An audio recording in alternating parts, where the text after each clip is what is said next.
Está na hora da entrevista do dia com a Denise Campos de Toledo. E vamos falar agora de cenário político. Eu converso com o Rodrigo Prando, que é cientista político da Universidade Presbiteriana Mackenzie. Rodrigo Prando, boa noite. Boa noite, Denise. Prazer estar aqui contigo novamente. Pois é, a gente ia falar antes apenas de cenário político, não é, dos embates entre os poderes, e hoje Lula antecipou a divulgação aí do nome de Flávio Dino como indicado para o STF, no lugar de Rosa Weber, e Paulo Gonet para a Procuradoria-Geral da República, o PGR. A gente já viu manifestações de apoio, manifestações contrárias. A base do PT não gostou muito de nenhuma das duas indicações, não é? No caso do Flávio Dino para a vaga no STF, eles preferiam a indicação do... Desculpa, esqueci o nome agora, do Messias, que pode ainda estar nessa disputa pelas outras vagas que poderão surgir, não é? E Paulo Gonet é de extrema direita, considerado extremamente conservador. E aí eu queria saber o que Lula conseguiu de articulação política com essas indicações. Vamos voltar um pouquinho na semana passada, Denise. O que a gente tem de cenário ali concreto, né? Havia uma forte possibilidade de indicação de Messias, o AGU, Advogado-Geral da União. O que implodiu, segundo foi noticiado, essa possibilidade de indicação? Foi, na verdade, a própria votação da PEC que restringiu poderes dos ministros do STF, especialmente o voto de Jacques Wagner, de quem Messias é muito próximo.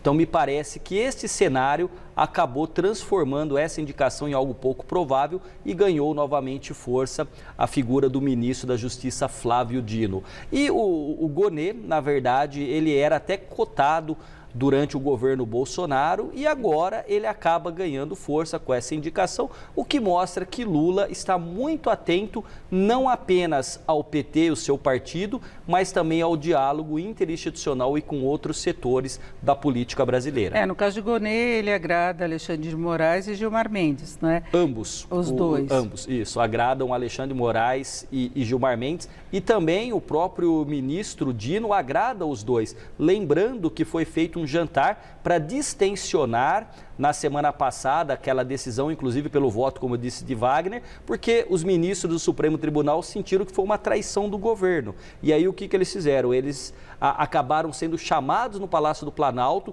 inclusive com Dino e Messias. Quando os dois se retiraram, o Lula avisou que seria indicado Gonet para a PGR e Dino para o STF, agradando Gilmar Mendes e Alexandre de Moraes. Lembra que o Jacques Wagner ele é líder do governo no Senado, isso, não é? Então ele liberou a bancada para votar. E o voto dele é que garantiu. Levou outros votos também da bancada baiana. Exatamente. Agora, Flávio Dino provocou uma reação muito contrária da oposição, pela posição que ele teve em relação à CPI, a não divulgação de todas as imagens dos atos de 8 de janeiro.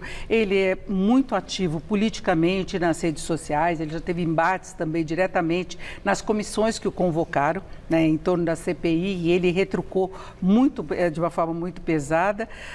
E mesmo o PT, como eu disse, não gostava da indicação dele. Algum risco de não ser aprovado?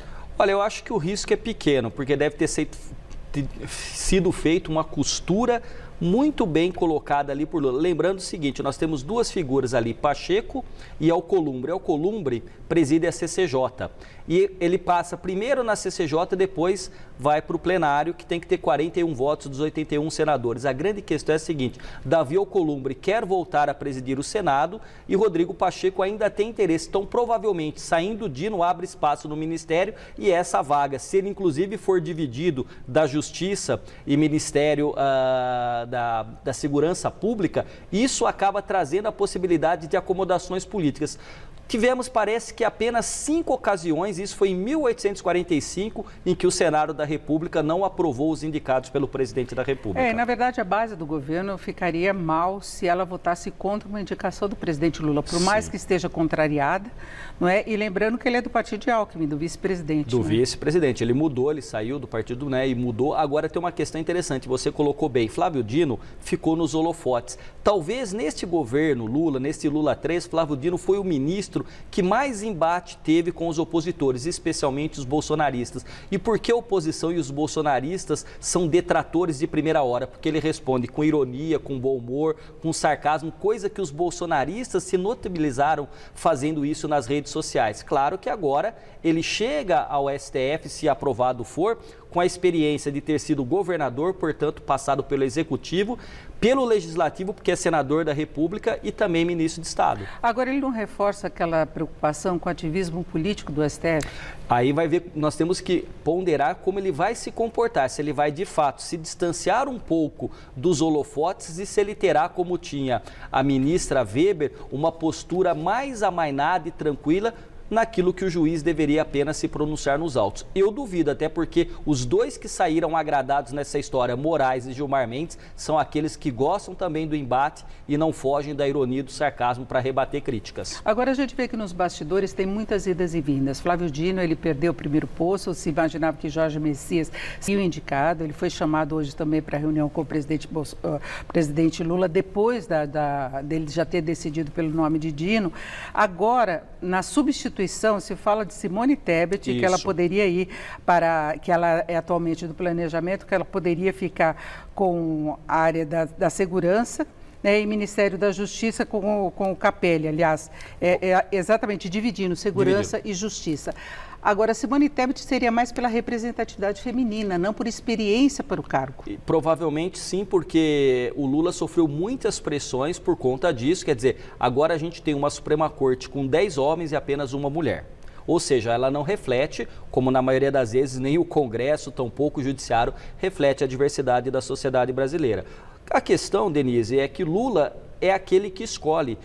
Agradando ou desagradando o PT, agradando ou desagradando movimentos sociais, é uma prerrogativa do presidente. A partir de uma determinada idade, tendo notório saber jurídico e, no caso, tendo reputação ilibada, é escolha do presidente. E ele está fazendo o papel dele. Agora a gente tem que aguardar se Dino vai amainar o discurso e se Simone Tebet de fato muda. Porque se ela muda, ela não pega o ministério completo, o ministério dividido, porque aí ela ficaria com a parte da Justiça e Segurança Pública com Capelli, que é o nome de confiança de Flávio Dino. Então vamos aguardar as próximas cenas, mas aí abre espaço no Ministério do Planejamento que o Lula poderia contemplar com uma outra mulher, tentando aí amainar as críticas que ele recebeu nos últimos tempos. Agora precisa ver qual será a pressão de outros partidos para querer ocupar também essas vagas, porque tem muita negociação. É para saber se o Lula consegue segurar, porque ele tem toda uma pauta no Congresso em tramitação, que é muito importante, principalmente para a área econômica.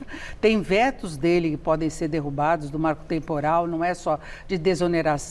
Muita coisa ainda a ser discutida. Muito. E a política, Denise, é diálogo, é convencimento, é às vezes ceder. Só as mentes muito ingênuas ou autocratas acreditam que sempre vão ganhar e vão vencer. A política não é lidar com inimigos, e sim com adversários. E muitas vezes o adversário hoje pode ser um potencial aliado no dia seguinte. E custa caro a aprovação que você tem de medidas do Congresso, com Arthur Lira. Parece que Alcolumbre e Pacheco seriam responsáveis pelo encaminhamento da votação da sabatina de Flávio Dino. Já garantiram que isso pode acontecer em meados de dezembro. Isso, entre o dia 10 e o dia 15, parece que existe essa possibilidade. Mas hoje o próprio Pacheco, Rodrigo Pacheco, presidente do Senado, deixou ali dizendo, olha, temos muita coisa, tem Banco Central, tem questões das embaixadas, nós vamos tentar fazer um esforço. Então ele está dizendo o seguinte, vamos lá, se me ajudar aqui, eu te ajudo do outro lado. Mas a política é isso, é negociação. Estando dentro do espírito republicano e dentro da legalidade, faz parte do jogo, quer queiramos ou não. E lembrando em um minuto que nos bastidores também tem muita cobrança em torno das emendas e talvez eles deem um prazo para o governo até março do ano que vem.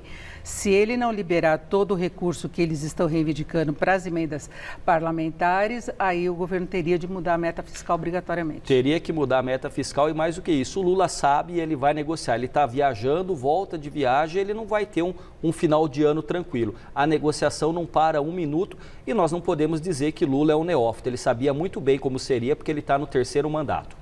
Só que esse é mais desafiador. Muito mais desafiador, porque o contexto é outro, o Lula é um outro Lula, o Brasil é outro Brasil e mais, tem uma oposição muito mais ferrenha do que teve no Lula 1 e no Lula 2. Ele tem que se habituar a isso. E polarização que prossegue. A gente viu manifestação ontem na Paulista contra Alexandre de Moraes, aquela volta ao que nós tínhamos anteriormente, né? Praticamente 50% da sociedade brasileira está dividida. Então, o apoio a Lula está em torno de 50% e aqueles que não apoiaram o governo em torno disso. Ou seja, a polarização não não arrefeceu e a gente ainda tem uma sociedade fraturada com ainda tudo aquilo que aconteceu, não só no 8 de janeiro, mas nos últimos anos no Brasil. E aí, como eu disse, o Flávio Dino pode até esquentar mais essas críticas. Ou, se for político, pode transitar com mais tranquilidade e arrefecer. Vai depender do perfil dele, de como ele vai se comportar. Ela tem experiência política, tem também levando para o experiência. STF, Sim. é isso. Eu agradeço muito a participação de Rodrigo Prando, que é cientista político da Universidade Presbiteriana Mackenzie. Muito obrigada, boa noite. Eu agradeço o convite, sempre um prazer estar aqui contigo. Com vocês.